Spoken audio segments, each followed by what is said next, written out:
The HOA president who tried to fine me $75,000 for parking violations had no idea I was about to inherit documents that would shut down her entire development. But I'm getting ahead of myself. Let me start from the beginning because what happened next changed everything for our entire mountain community. Picture this. You're sitting on your grandfather's porch at sunrise, coffee steaming in the crisp Colorado air, when a Mercedes SUV comes roaring up your dirt road like it owns the place. Out steps Victoria Blackstone in a cream-colored power suit that probably costs more than most people make in a month. She's got that look, you know the one, like she's about to explain why you're ruining her perfect world just by existing. My name's Jake Sullivan, and I've been living in my family's old hunting cabin since my discharge from the Army 3 years ago.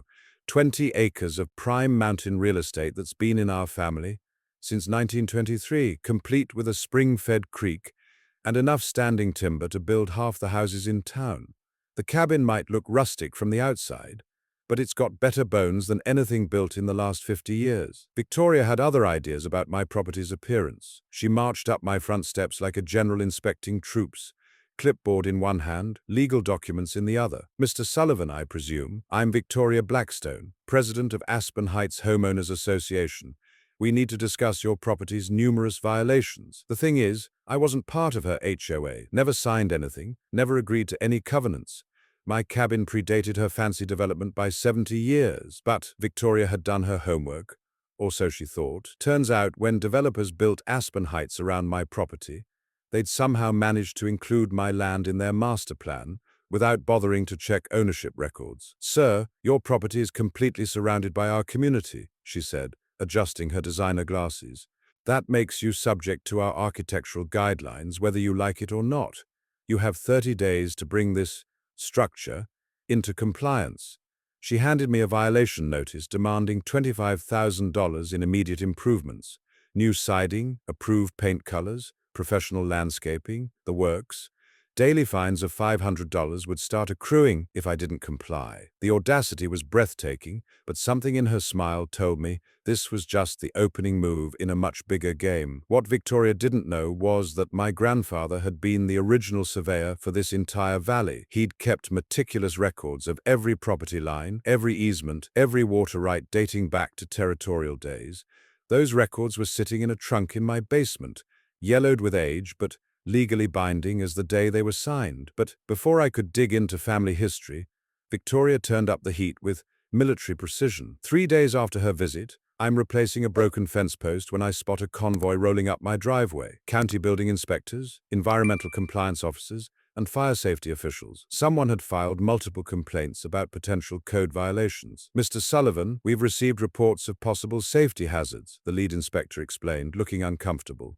Behind them, Victoria sat in her air-conditioned Mercedes, like a general watching a siege, engine purring, as she supervised the inspection from climate-controlled comfort. I invited the inspectors in for coffee and showed them around. My cabin was built to last. Hand-hewn logs, stone foundation, metal roof that could survive anything Mother Nature threw at it.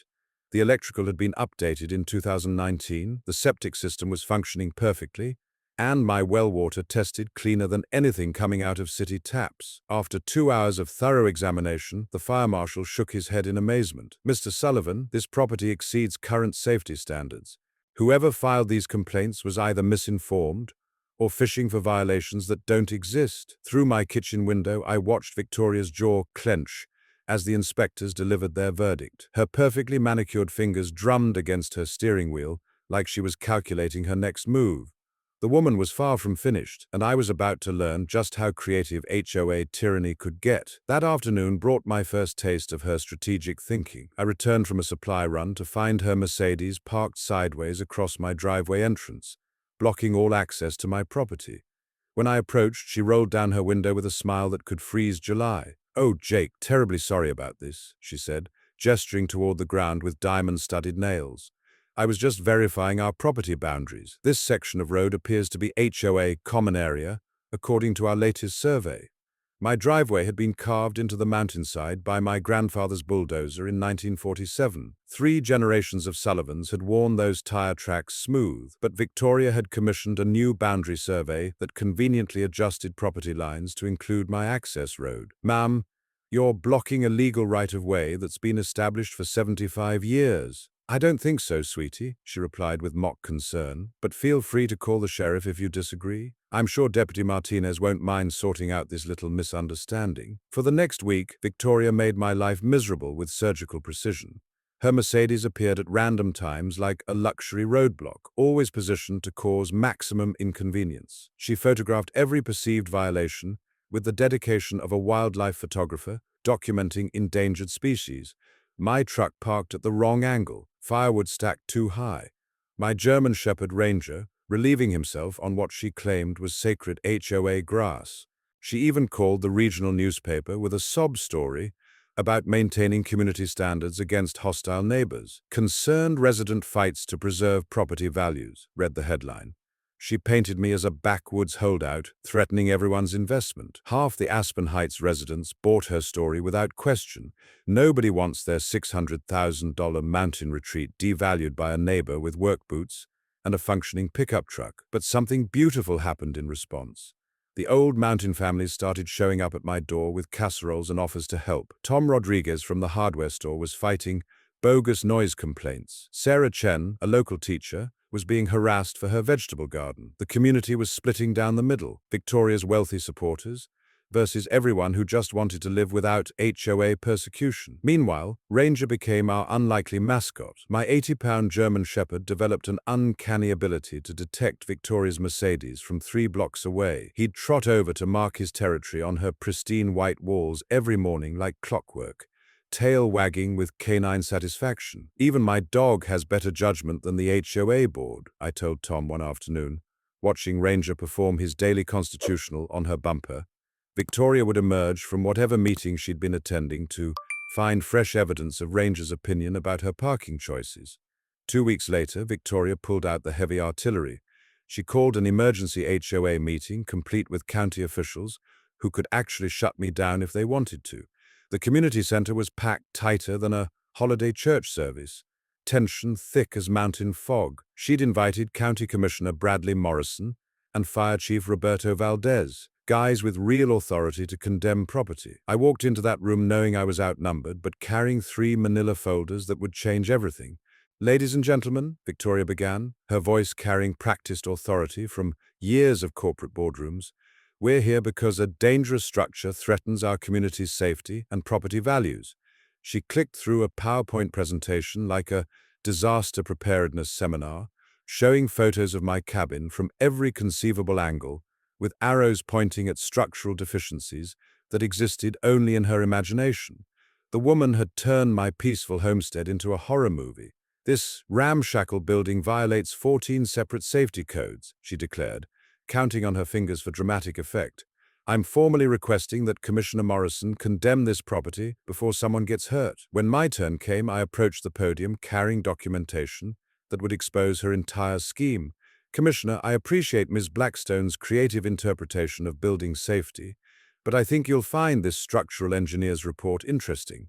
The certified report, completed just days earlier, declared my cabin sound enough to survive another century. Every beam, joint, and foundation stone had been professionally inspected and approved. The engineer noted that my grandfather's construction techniques were superior to most modern methods. Fire Chief Valdez examined the documents with growing interest. Mr. Sullivan, your property actually exceeds current fire safety standards. That metal roof, the defensible space around your structure, it's better protected than most new construction. But here's where Victoria showed her true colors. During the question period, she stood up with theatrical indignation that would have impressed Broadway directors. This isn't about safety anymore, she announced, dropping all pretense. It's about preserving our investment. That cabin is an eyesore that affects everyone's property values. Mr. Sullivan needs to either upgrade to our standards or sell to someone who will. The room erupted in murmurs as people realized what they'd just witnessed. This wasn't about community safety. This was a land grab, pure and simple. Victoria wanted my 20 acres for herself, probably to build some kind of luxury resort that would triple her development's value. Commissioner Morrison cleared his throat. Ms. Blackstone, the county doesn't condemn private property to improve someone else's view. Mr. Sullivan's documentation appears to be in perfect order. That night, I sat on my porch with a beer and Ranger at my feet, staring at those manila folders spread across my kitchen table. The structural reports were just the beginning. The real ammunition was still locked in my grandfather's trunk downstairs, waiting for the right moment to surface. Victoria's harassment campaign escalated over the next few days with coordinated precision that would have impressed military strategists. Noise complaints about my morning wood splitting, filed daily at exactly 7:01 a.m., 1 minute after the legal noise ordinance allowed such activities. What she didn't know was that properties like mine were exempt from noise ordinances for agricultural activities. I'd discovered during my research that my land was still zoned as agricultural forestry, despite being surrounded by residential development. Wood processing counted as agricultural work, making her complaints legally meaningless. I decided to turn her harassment into community building. Every morning when I split firewood, I invited neighbors to grab free logs for their fireplaces. Soon I had a regular crowd showing up, families who appreciated good oak and pine more than HOA politics. Tom Rodriguez brought his teenage son to help stack wood. Sarah Chen started bringing fresh coffee for the volunteers. Even some newer Aspen Heights residents began joining us, drawn by genuine community spirit that Victoria's rules had been strangling. Her perfect plan was backfiring spectacularly. Instead of isolating me, her attacks were bringing people together. The sound of axes and splitting mauls became a daily symphony of resistance, punctuated by laughter and conversation that echoed off the mountainsides. But I could see calculation in Victoria's eyes changing. Legal harassment wasn't working, so she was about to try something much more dangerous. What came next would test everything I thought I knew about property rights and family history. Victoria's next move hit me from a direction I never saw coming. I was replacing rotted deck boards when a black sedan pulled up my driveway. Out stepped a thin man in a cheap suit, carrying a briefcase. Private investigator written all over him. Jake Sullivan, name's Dennis Walsh. I'm conducting a background investigation. Mind if I ask you a few questions? Behind him, Victoria sat in her Mercedes like a general watching a battlefield. She'd hired herself a PI to dig up dirt, probably hoping to find unpaid taxes, criminal records, anything she could use to paint me as unfit for decent society. I invited Dennis up to the deck and offered him iced tea. He spent an hour asking questions about my military service, my finances, my family history, professional but fishing for something specific. The whole time I could sense Victoria's desperation drifting up from her car like expensive perfume mixed with panic sweat. 2 days later, the legal papers arrived. A formal lawsuit claiming boundary disputes and demanding I pay $40,000 in legal fees plus 3 years of back HOA assessments. She was betting I couldn't afford a court fight against her connections to Denver law firms. That's when I decided to visit Eleanor McKenzie, the 82-year-old county clerk, who'd been filing deeds since the Nixon administration. Her office smelled like old leather and coffee, walls covered with hand-drawn survey maps that looked like works of art. Jake, honey, I remember surveying this land with your grandfather back in '79, Eleanor said, pulling out a thick folder of yellowed documents. But let me show you something interesting about the original homestead boundaries. She spread out an 1890s territorial survey map, tracing property lines with a weathered finger. My jaw dropped as I realized what I was looking at. The original Sullivan homestead wasn't just 20 acres around my cabin, it encompassed nearly 300 acres, including most of what was now Aspen Heights development. Eleanor, are you telling me my great-grandfather owned land that's now under their houses? The old woman's eyes twinkled with mischief. Son, according to these original documents, your family owned everything from Copper Creek to Eagle Point. Here's where it gets really interesting. When your grandfather sold parcels over the years, he retained mineral and water rights, standard practice back then. My heart started pounding as the implications hit me. Every fancy house in Aspen Heights was built over water and mineral rights that still belonged to me. Victoria's $500,000 lots were sitting on top of subsurface rights my family had never sold. I spent the next week at the courthouse digging through deed records like an archaeological expedition. Every property transfer confirmed what Eleanor had told me. The Sullivan family had retained subsurface rights on hundreds of acres. My ancestors had been smarter than I'd given them credit for. The beauty of it was breathtaking. Victoria had spent months researching surface property laws and HOA regulations, but she'd completely missed the underground legal foundation that could bring her entire development crashing down. While I was discovering my family's buried treasure, Victoria was escalating to pure desperation. She filed false police reports claiming I'd threatened her during our property dispute. Called the sheriff 3 times in 1 week, each story more dramatic than the last. She's claiming you followed her to the grocery store and made threatening gestures, Sheriff Martinez told me, clearly embarrassed. Jake, I've known your family since I was a kid. This woman's losing her mind. Victoria organized a media campaign calling me a dangerous mountain hermit who threatened community safety. Local TV ran her story, complete with dramatic interviews about feeling terrorized by her neighbor. But I had something she didn't, the quiet support of working people who recognized genuine character. Veterans groups started showing up at my cabin offering solidarity. The regional newspaper began investigating HOA overreach stories. Even the state property rights advocacy group reached out with offers of pro bono legal help. Her own HOA board started distancing themselves from her increasingly unhinged behavior. Board members who'd initially supported her community standards crusade began questioning whether she'd gone too far. Reasonable people were getting uncomfortable with her dramatic accusations and mounting legal bills. I remember one evening sitting on my deck with Ranger, watching Victoria practice her victim routine in her Mercedes down by the mailbox. She was rehearsing dramatic gestures in her rearview mirror, preparing for another media interview. Ranger, that woman's digging her own grave with a silver spoon, I told my faithful companion.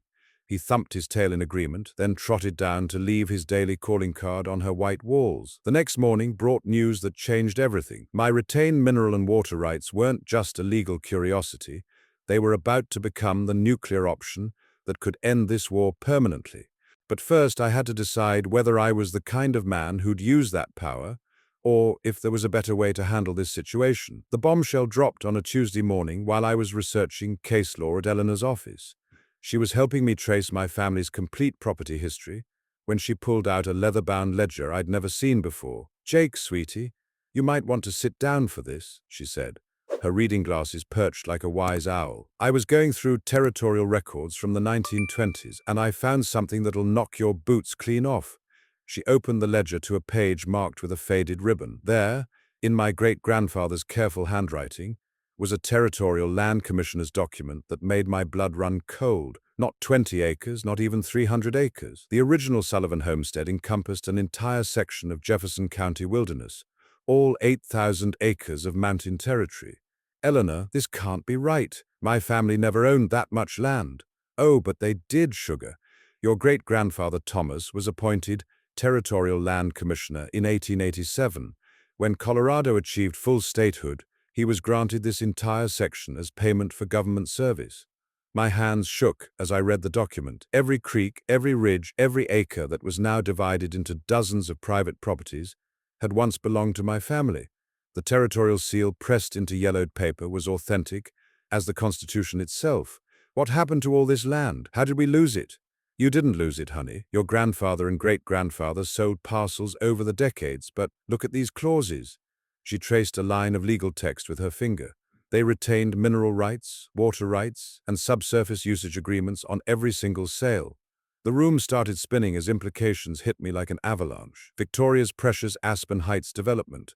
Every house, every manicured lawn, every swimming pool, all of it was built over water and mineral rights that legally belonged to me. I could shut off their water supply tomorrow if I wanted to. I owned the mineral rights under the county courthouse, the school, the shopping center. My family had been sitting on legal ownership of this entire valley for over a century. Eleanor, does this mean what I think it means?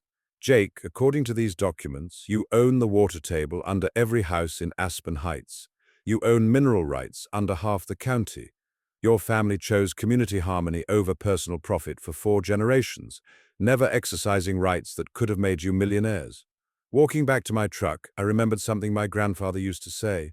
Son, the difference between a good man and a great man is what he does when nobody's watching and everybody's counting on him. Victoria had no idea that her victim owned the legal foundation her entire world was built on. More importantly, I had to decide what kind of man I wanted to be when this war finally ended. That night, I sat on my deck with a beer and those territorial documents spread across my kitchen table like battle plans.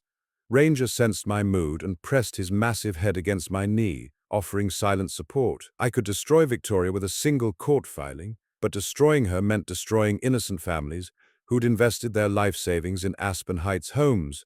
Kids would lose their bedrooms, retirees would lose their nest eggs, working families would face bankruptcy. That wasn't justice. That was revenge dressed up in legal paperwork. There had to be a better way forward that honored both my family's legacy and the community's future.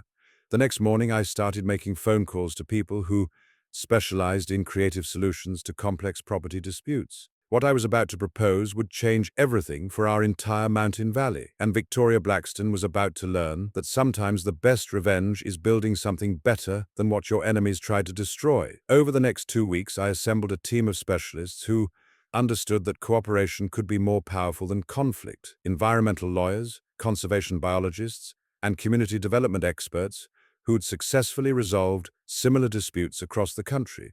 The plan we developed was both simple and revolutionary. Instead of using my subsurface rights as a weapon, we'd use them as the foundation for something unprecedented, a community land trust that would preserve the mountain environment while protecting residents from both HOA tyranny and real estate speculation. Dr. Amanda Sterling, a conservation biologist from Colorado State, took one look at my property and nearly jumped out of her hiking boots. "Jake, do you realize you've got 3 endangered species living on this land? Lynx habitat, old-growth forest, and wetlands that have been undisturbed for centuries."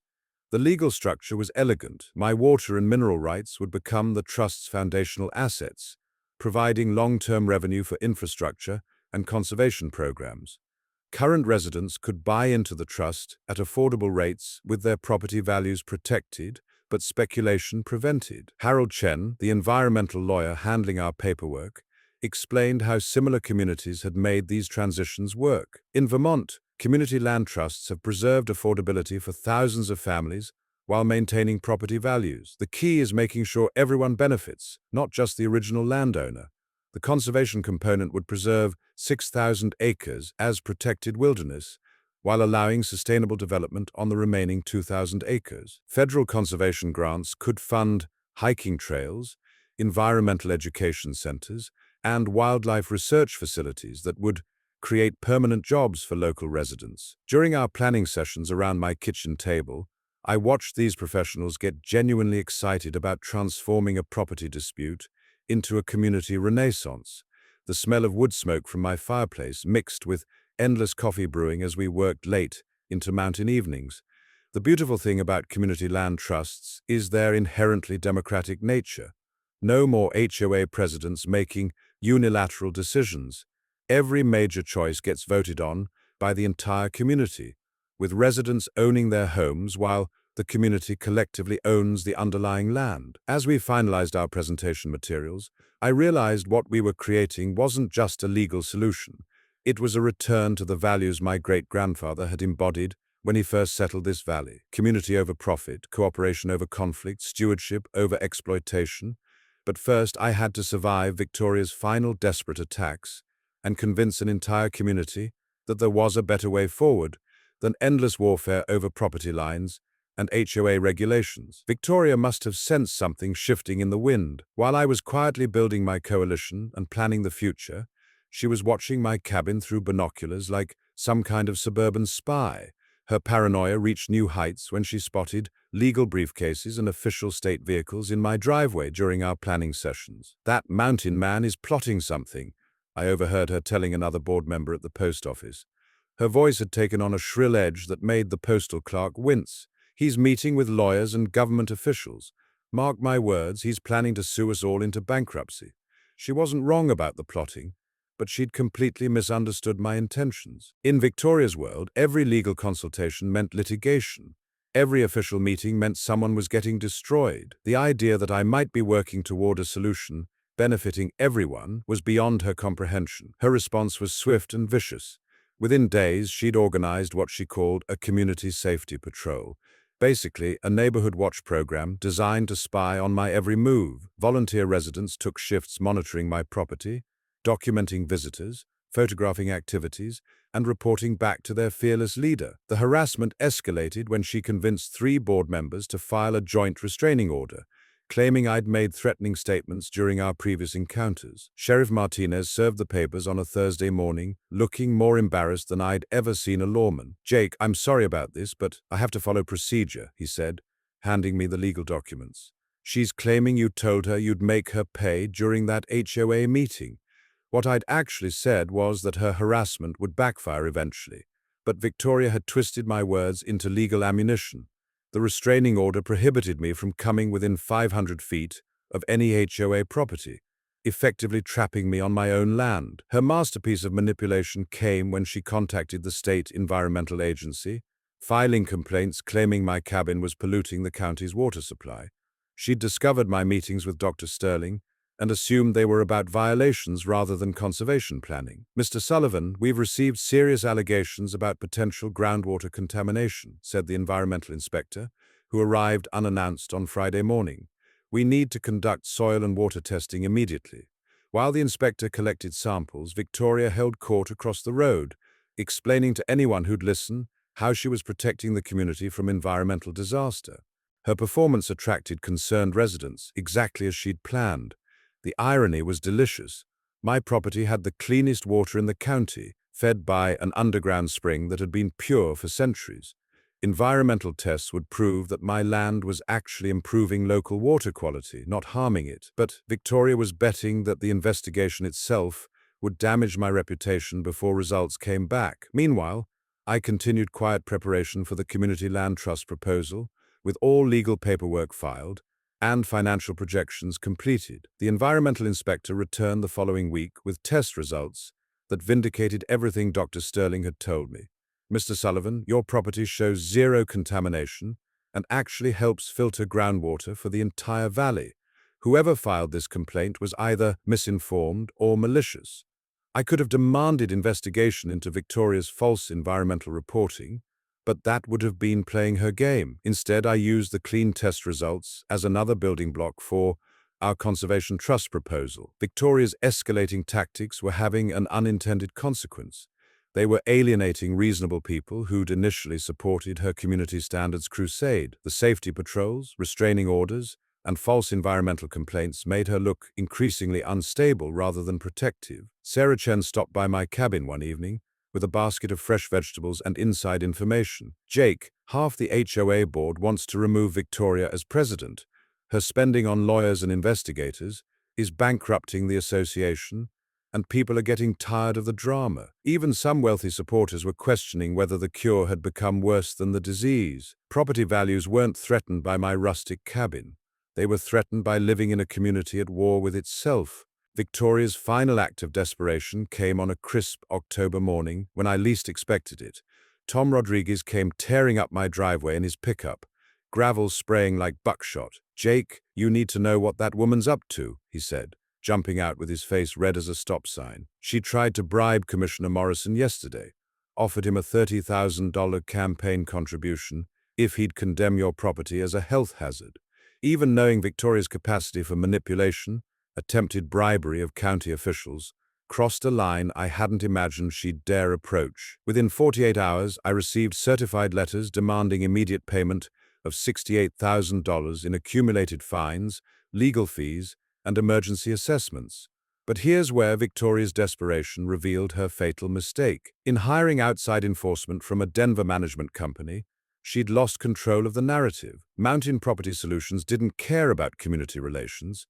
They were purely mercenary, making longtime residents nervous about their own future treatment. Their representatives were everything mountain folks despise, slick-talking city types in expensive suits who treated local people like obstacles to profit. When they told Sarah Chen her vegetable garden was incompatible with luxury standards and needed immediate removal, they'd united the entire community against Victoria's tyranny. Meanwhile, my secret weapon was nearing activation. The FBI's Public Corruption Unit had been quietly investigating Victoria's bribery attempt, and federal environmental protection was approved for my property's endangered species habitat. The Jefferson County Community Center had never seen a crowd like this. Every folding chair was occupied, people lined the walls 3 deep, and local TV crews had positioned cameras like this was a political convention. The air buzzed with tension, and whispered conversations mixed with burnt coffee and nervous anticipation. I arrived 15 minutes early, carrying a single manila folder and wearing my best flannel shirt. Sheriff Martinez nodded from his position near the back wall, flanked by two FBI agents who'd driven up from Denver. Commissioner Morrison sat at the head table looking like he'd rather be anywhere else on Earth. Victoria made her entrance like a prosecutor approaching a murder trial. Designer suit, perfectly styled hair, briefcase that probably cost more than my truck. She'd brought reinforcements, Marcus Webb from Mountain Property Solutions, and two corporate suits, hired to intimidate small-town folks into submission. "Ladies and gentlemen," she began, her voice carrying practiced authority across the packed room. "We're here tonight because our community faces an unprecedented threat to our safety, our property values, and our way of life." She clicked through a PowerPoint presentation, showing photos of my cabin from every conceivable angle, charts displaying theoretical property value impacts, and a timeline of what she called my escalating antisocial behavior. "Jake Sullivan represents everything that threatens civilized community standards," she declared, pointing dramatically in my direction.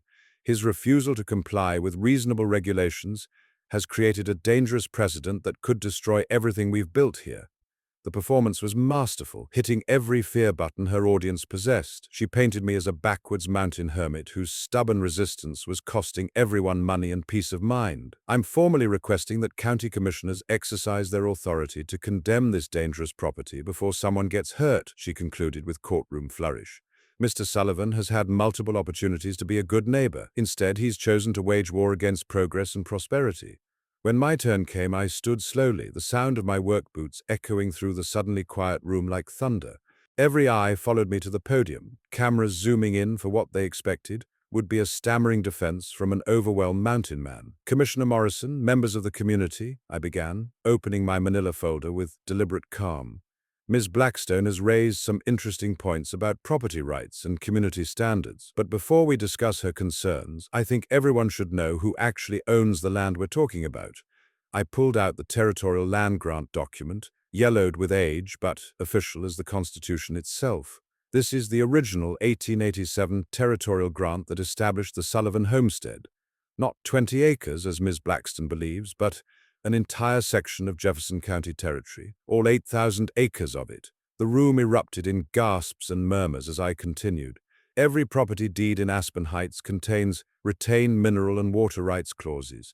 Those fancy houses, manicured lawns, and swimming pools are built over water rights that legally belong to my family and have for 135 years. Victoria jumped up like she'd been electrocuted. "That's impossible. I researched every deed, every regulation." "You researched surface property law, ma'am. You missed the subsurface rights that could shut off your water supply tomorrow if I chose to exercise them." The silence was deafening. Victoria's face cycled through disbelief, rage, and dawning horror as she realized the magnitude of her legal oversight. "But I'm not here to punish anyone," I continued, raising my voice over the growing crowd noise. "I'm here to offer something better than HOA tyranny or legal warfare." I gestured to my coalition members standing in the audience.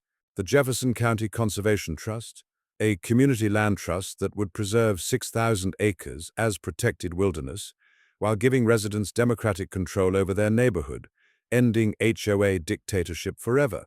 The standing ovation started with the old mountain families and spread through the crowd like wildfire. Even some Aspen Heights residents began applauding as they realized what I was offering: freedom from Victoria's rule and protection from future speculation. That's when FBI agent Patricia Santos approached the podium with her badge displayed. "Ms. Blackstone, you're under arrest for attempted bribery of a public official."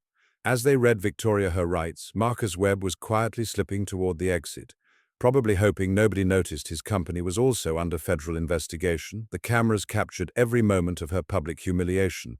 The woman who'd tried to destroy me being perp-walked past the very people she'd claimed to protect. 30 days later, the entire valley gathered at my cabin for what we called the Great Decision Barbecue. The smell of hickory smoke and autumn pine mixed with something I hadn't experienced in years: the scent of genuine community joy. Kids ran between picnic tables while their parents cast votes with excitement usually reserved for Christmas morning. The final tally made my grandfather's spirit smile from wherever mountain souls go to rest. 91% approval for the Jefferson County Conservation Trust. Even former Victoria supporters had discovered that Democratic governance beat HOA dictatorship every single time. Sarah Chen brought her famous potato salad, while Tom Rodriguez donated lumber for our makeshift voting booth. Ranger had appointed himself official greeter, his tail wagging like a victory flag, as children who'd once feared the dangerous hermit's dog now smuggled him bacon scraps under tables.